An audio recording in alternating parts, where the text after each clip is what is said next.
লালন সঙ্গীদের কিংবদন্তি ফরিদা পারভিনকে সন্ধ্যায় সমাহিত করা হবে কুষ্টিয়ায়। এ বিষয়ে আরো জানাতে সেখান থেকে যুক্ত হচ্ছেন সহকর্মী শরীফ বিশ্বাস।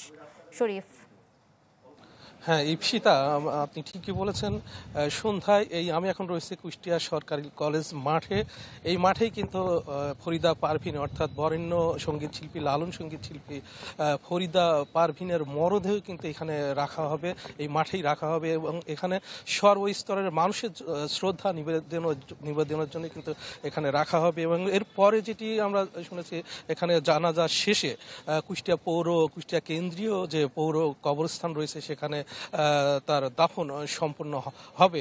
এই মুহূর্তে আসলে আমরা একটি বিষয় আসলে না জানালেই না, ফরিদা পারভিন কিন্তু দেশ বরেণ্য একজন লালন সঙ্গীত শিল্পী এবং তিনি একমাত্র শিল্পী যিনি ফকির লালন শাহের অমীয় যে বাণী, অমীয় যে গান, সেটি কিন্তু বিশ্ব দরবারে কিন্তু পরিস্থিতি ঘটানোর জন্য তিনি কিন্তু এককভাবে বলা যায় তার অবদান একেবারেই অনস্বীকার্য।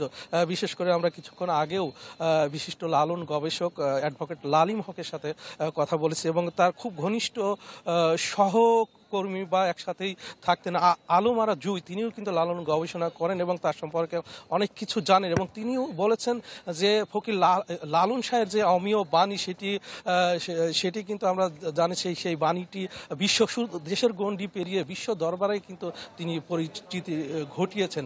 সব মিলিয়ে আমরা যেটি বলতে পারি, অর্থাৎ মাগরিব নামাজের ঠিক আগ মুহূর্তে এই কলেজ মাঠে মরদেহ আসবে এবং তাকে এখানে জানাজা শেষে শ্রদ্ধা এবং জানাজার শেষে কুষ্টিয়া পৌর কবরস্থানে তার দাফন সম্পন্ন হবে।